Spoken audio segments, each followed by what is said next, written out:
ꯃꯇꯝ ꯑꯁꯤꯃꯛꯇꯗ ꯃꯨꯍꯝꯃꯗ ꯁꯜꯂꯜꯂꯥꯍꯨ ꯃꯍꯥꯛꯀꯤ ꯆꯆꯥꯒꯤ ꯆꯤꯊꯤ ꯐꯪꯂꯝꯃꯤ. ꯃꯍꯥꯛ ꯃꯇꯝ ꯑꯁꯤꯗ ꯀꯨꯕꯥꯗ ꯂꯩꯔꯝꯃꯤ. ꯑꯥꯕꯤꯒꯤ ꯃꯆꯥꯅꯨꯄꯥ ꯀꯥꯕꯅ ꯆꯤꯊꯤ ꯑꯗꯨ ꯄꯥꯔꯒ ꯇꯥꯍꯜꯂꯝꯃꯤ. ꯇꯥꯔꯕ ꯃꯇꯨꯡꯗ ꯃꯨꯍꯝꯃꯗ ꯁꯜꯂꯜꯂꯥꯍꯨ ꯍꯥꯏꯔꯛꯏ, ꯌꯦꯡꯉꯨ, ꯃꯁꯤꯒꯤ ꯃꯇꯥꯡꯗ ꯀꯅꯥ ꯑꯃꯠꯇꯗ ꯍꯥꯏꯒꯅꯨ. ꯃꯁꯤꯒꯤ ꯃꯇꯨꯡꯗ ꯃꯨꯍꯝꯃꯗ ꯁꯜꯂꯜꯂꯥꯍꯨ ꯃꯗꯤꯅꯥꯗ ꯍꯜꯂꯛꯈꯤ. ꯁꯥꯗꯀꯤ ꯃꯆꯥꯅꯨꯄꯥ ꯔꯥꯕꯤꯌꯥꯒꯤ ꯃꯌꯨꯝꯗ ꯆꯠꯈꯤ. ꯃꯉꯣꯟꯗ ꯂꯥꯛꯂꯤꯕ ꯆꯤꯊꯤ ꯑꯗꯨꯒꯤ ꯃꯇꯥꯡꯗ ꯍꯥꯏꯔꯝꯃꯤ. ꯍꯧꯖꯤꯛ ꯚꯥꯞ ꯇꯥꯕ ꯑꯃꯁꯨꯡ ꯂꯧꯁꯤꯡ ꯂꯩꯕ ꯂꯣꯏꯅꯕꯁꯤꯡꯗ ꯍꯥꯏꯒꯗꯕ ꯋꯥꯠꯂꯤ. ꯃꯔꯝ ꯑꯗꯨꯅ ꯋꯥꯐꯝ ꯑꯁꯤ ꯀꯅꯥ ꯑꯃꯠꯇꯗ ꯍꯥꯏꯗꯅꯕ ꯍꯥꯏꯔꯝꯃꯤ. ꯃꯈꯣꯏ ꯑꯅꯤꯒꯤ ꯃꯅꯥꯛꯇ ꯁꯥꯗꯀꯤ ꯂꯣꯏꯅꯕꯤꯁꯨ ꯂꯩꯔꯝꯃꯤ. ꯃꯍꯥꯛꯅ ꯄꯥꯎ ꯑꯁꯤ ꯇꯥꯈꯤ. ꯃꯔꯝ ꯑꯗꯨꯅ ꯄꯥꯎ ꯑꯁꯤ ꯂꯣꯠꯇꯨꯅ ꯊꯝꯕ ꯉꯝꯈꯤꯗꯦ. ꯍꯧꯖꯤꯛ ꯋꯥꯐꯝ ꯑꯁꯤ ꯂꯣꯏꯅꯕꯁꯤꯡꯒ ꯇꯥꯟꯅꯗ꯭ꯔꯤꯕꯅꯤ, ꯑꯗꯨꯕꯨ ꯃꯐꯝ ꯈꯨꯗꯤꯡꯃꯛꯇ ꯄꯥꯎ ꯑꯁꯤ ꯁꯟꯗꯣꯛꯈꯤ.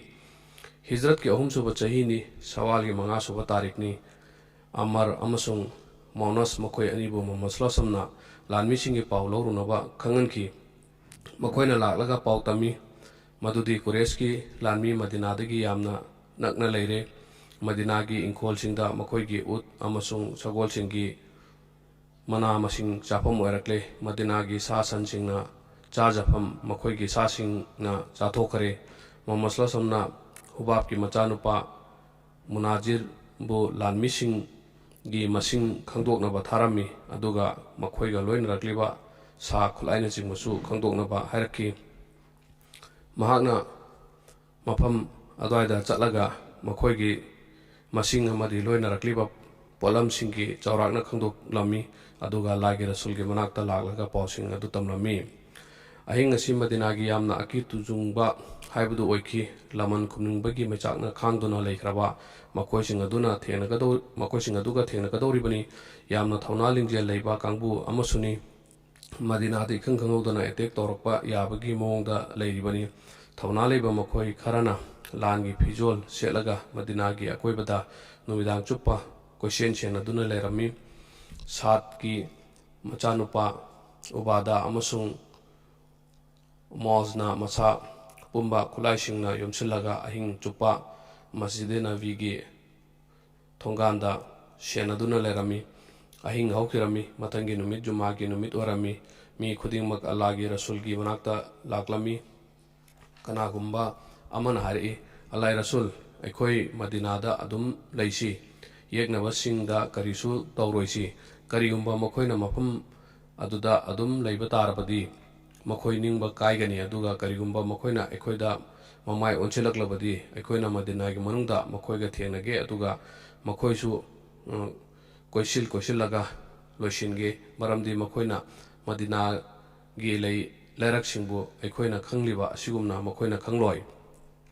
ꯑꯕꯗꯨꯜꯂꯥꯍꯤ ꯃꯆꯥꯅꯨꯄꯥ ꯎꯕꯩ ꯃꯨꯅꯥꯐꯤꯛꯁꯤꯡꯒꯤ ꯂꯤꯗꯔꯅꯤ. ꯃꯍꯥꯛꯅ ꯍꯥꯏꯔꯛꯏ, ꯑꯜꯂꯥꯍꯒꯤ ꯔꯁꯨꯜ, ꯃꯁꯤꯒꯤ ꯋꯥꯐꯝ ꯑꯁꯤ ꯌꯥꯝꯅ ꯃꯇꯤꯛ ꯆꯥꯏ. ꯃꯗꯤꯅꯥꯒꯤ ꯃꯅꯨꯡꯗ ꯂꯩꯕꯅ ꯐꯒꯅꯤ.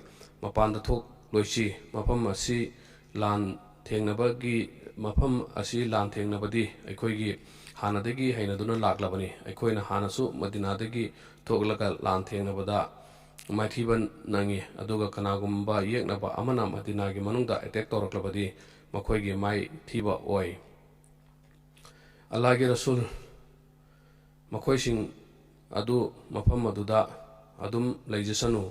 ꯀꯔꯤꯒꯨꯝꯕ ꯃꯈꯣꯏꯅ ꯃꯐꯝ ꯑꯗꯨꯗ ꯑꯗꯨꯝ ꯂꯩꯕ ꯇꯥꯔꯕꯗꯤ ꯃꯈꯣꯏ ꯅꯤꯡꯕ ꯀꯥꯏꯔꯛꯀꯅꯤ, ꯑꯗꯨꯒ ꯀꯔꯤꯒꯨꯝꯕ ꯃꯈꯣꯏꯅ ꯃꯗꯤꯅꯥꯒꯤ ꯃꯅꯨꯡꯗ ꯆꯪꯂꯛꯄ ꯑꯗꯨ ꯑꯣꯏꯕ ꯇꯥꯔꯕꯗꯤ ꯃꯈꯣꯏꯕꯨ ꯃꯗꯤꯅꯥꯒꯤ ꯂꯩꯔꯛꯁꯤꯡꯗ ꯀꯣꯏꯁꯤꯜꯂꯒ ꯂꯣꯏꯁꯤꯟꯒꯦ, ꯑꯗꯨꯒ ꯅꯨꯄꯤ ꯑꯉꯥꯡꯁꯤꯡꯅ ꯌꯨꯝꯊꯛꯇꯒꯤ ꯅꯨꯡꯁꯤꯡꯅ ꯅꯣꯡ ꯇꯥꯕꯒꯨꯝ ꯇꯥꯍꯟꯕ ꯌꯥꯒꯅꯤ. ꯃꯨꯁꯜꯃꯥꯟꯁꯤꯡꯒꯤ ꯃꯅꯨꯡꯗ ꯃꯨꯁꯜꯃꯥꯟ ꯀꯌꯥꯁꯨ ꯀꯣꯟꯅ ꯃꯨꯁꯜꯃꯥꯟ ꯑꯣꯜꯂꯛꯈꯤ. ꯃꯈꯣꯏꯁꯤꯡ ꯑꯗꯨ ꯕꯗꯔꯒꯤ ꯂꯥꯟꯗ ꯌꯥꯎꯕ ꯉꯝꯈꯤꯗꯦ. ꯃꯈꯣꯏ ꯄꯦꯟꯖꯈꯤꯗꯦ. ꯃꯈꯣꯏꯅ ꯈꯟꯖꯈꯤ, ꯀꯌꯥꯗ ꯅꯨꯡꯉꯥꯏꯔꯝꯒꯗꯕ ꯑꯩꯈꯣꯏꯁꯨ ꯕꯗꯔꯒꯤ ꯂꯥꯟꯐꯝ ꯌꯥꯎꯔꯝꯂꯕꯗꯤ. ꯑꯗꯨꯒ ꯃꯨꯁꯜꯃꯥꯟ ꯀꯌꯥꯃꯔꯣꯝꯁꯨ ꯑꯗꯨꯒꯨꯝꯕꯅꯤ. ꯃꯈꯣꯏꯁꯤꯡ ꯑꯗꯨꯅ ꯕꯗꯔꯒꯤ ꯂꯥꯟꯐꯝꯗ ꯌꯥꯎꯈꯤ, ꯑꯗꯨꯒ ꯃꯈꯣꯏꯅ ꯃꯈꯣꯏꯒꯤ ꯃꯤꯠꯃꯛꯅ ꯂꯥꯟ ꯑꯗꯨꯕꯨ ꯀꯔꯝꯅ ꯃꯥꯏ ꯄꯥꯛꯈꯤ ꯍꯥꯏꯕꯗꯨ ꯎꯕ ꯐꯪꯖꯈꯤ. ꯒ꯭ꯔꯨꯞ ꯑꯅꯤ ꯑꯁꯤꯗꯤ ꯂꯥꯟ ꯊꯦꯡꯅꯅꯤꯡꯕꯒꯤ ꯉꯥꯏꯕ ꯉꯝꯖꯔꯝꯗꯦ, ꯑꯗꯨꯒ ꯃꯈꯣꯏꯗꯤ ꯃꯗꯤꯅꯥꯗꯒꯤ ꯊꯣꯛꯂꯒ ꯂꯥꯟ ꯊꯦꯡꯅꯕ ꯄꯥꯝꯂꯝꯃꯤ. ꯅꯍꯥ ꯑꯣꯏꯔꯤꯕ ꯅꯨꯄꯥ ꯑꯃꯅ ꯍꯥꯏꯔꯛꯏ, ꯑꯜꯂꯥꯍꯒꯤ ꯔꯁꯨꯜ, ꯌꯦꯛꯅꯕꯁꯤꯡꯒꯤ ꯃꯥꯌꯣꯛꯇ ꯊꯦꯡꯅꯅꯕ ꯃꯗꯤꯅꯥꯗꯒꯤ ꯊꯣꯛꯂꯁꯤ. ꯑꯩꯈꯣꯏꯅ ꯊꯣꯛꯇꯗꯨꯅ ꯑꯁꯨꯝ ꯂꯩꯁꯤꯟꯕ ꯇꯥꯔꯕꯗꯤ ꯃꯈꯣꯏꯅ ꯑꯩꯈꯣꯏꯕꯨ ꯀꯤꯈ꯭ꯔꯕ꯭ꯔꯥ ꯃꯥꯜꯂꯦ ꯍꯥꯏꯅ ꯈꯟꯈꯤꯕꯁꯨ ꯌꯥꯏ, ꯑꯗꯨꯒ ꯃꯈꯣꯏꯒꯤ ꯊꯧꯅꯥ ꯂꯤꯡꯖꯦꯜ ꯍꯦꯟꯒꯠꯂꯛꯈꯤꯕꯁꯨ ꯌꯥꯏ. ꯑꯜꯂꯥꯍꯒꯤ ꯔꯁꯨꯜ, Madina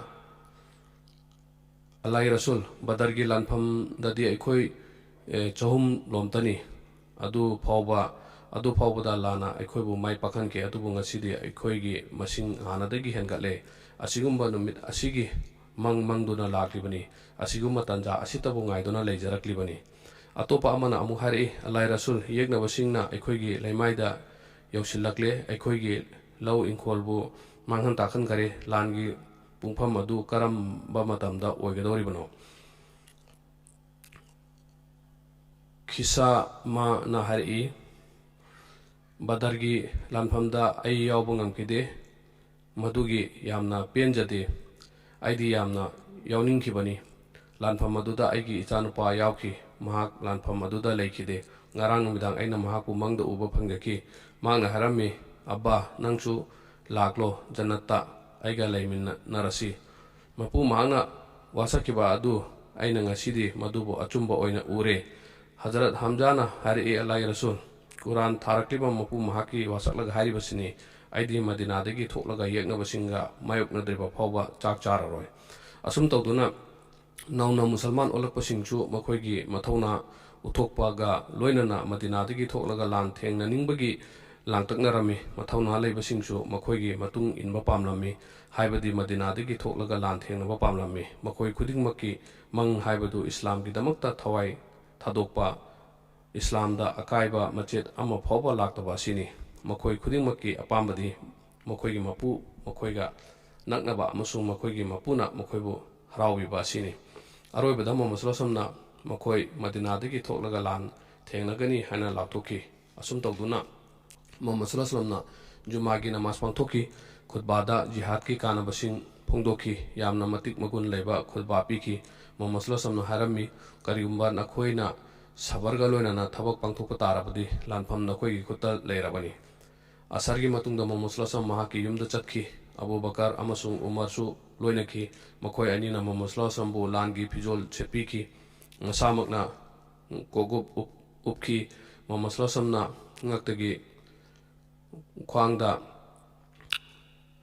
Tangsang Yancheli Hujik Muhammad Langi Siem Chapa Punloi Lorami Muhammad Kulai na Letiengduna Mapanda Thoraklami Mahaki Loina Bakudi Maksu Tunayang na Siem Saraga Thorakle Aduga Yekna Basinga Tengunaba Gidamak Kongchalami Makoi Pulapna Mi Lising Amani Sagol Ani Kaktani Ani Dugi Manungda Amadi Muhammad Gini Makoi Marakta Chahi Amdriba Lanmi Karsu Yarami Makoina Lan Tengnaba Yamna Pamlami Islam gi Labukta Makoina Makoigi Ina Lau Unabagidamak Korang Lami Muhammad na Angangi Lanmi Singbu Yengsilami Makoi Singbu Lepko Harami Makoi Singdugi Marakta Maraiba Paraba Ani Khangat Lami Amana Ten Kapa Yamna Hebuarami Aduga Ani Suba Aduna Mapangal Yamna Lebuarami Ahanba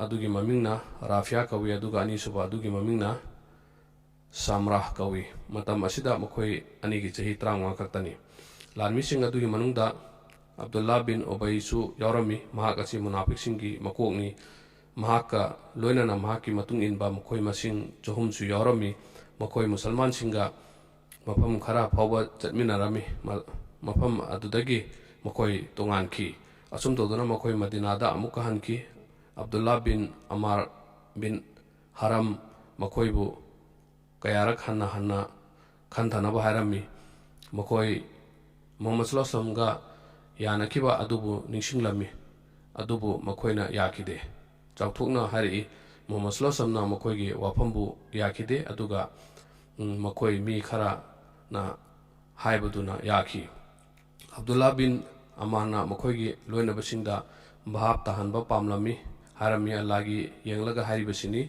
Matamasi Ekoigi Mayok Nabada Yek Nabasing Lady Bani Maramaduna Ekoigi Purup Sing Amasung Ekoigi Nabi Taduk Loidabani Makoina Asumna Haram Lagachaki Matudi Karigumba Yek Nabasinga Suksoi Shoidanamak Mayok Nagadabo Oirabadi Nakoigi Mating Panglang Gatabani Adubu Madu Oiraroi Momaslosamna Lehoriba Lanmi Singa Loinana Yek Nabagi Maikeda Changsilami Huji Makoi Musalman Hun Chatret Kaktangarami Makoina Tenakadori Basina Mi Lising Ahumgani Yek Nabasingsu ꯑꯗꯨꯒꯨꯝꯕ ꯌꯦꯛꯅꯕꯁꯤꯡꯅꯤ ꯃꯗꯨꯗꯤ ꯃꯈꯣꯏ ꯍꯥꯟꯅꯗꯒꯤ ꯊꯃꯣꯏ ꯆꯥꯛꯊꯦꯛꯇꯨꯅ ꯂꯩꯔꯛꯂꯤꯕꯁꯤꯡꯅꯤ ꯂꯃꯟ ꯁꯤꯡꯅꯕꯒꯤꯗꯃꯛꯇ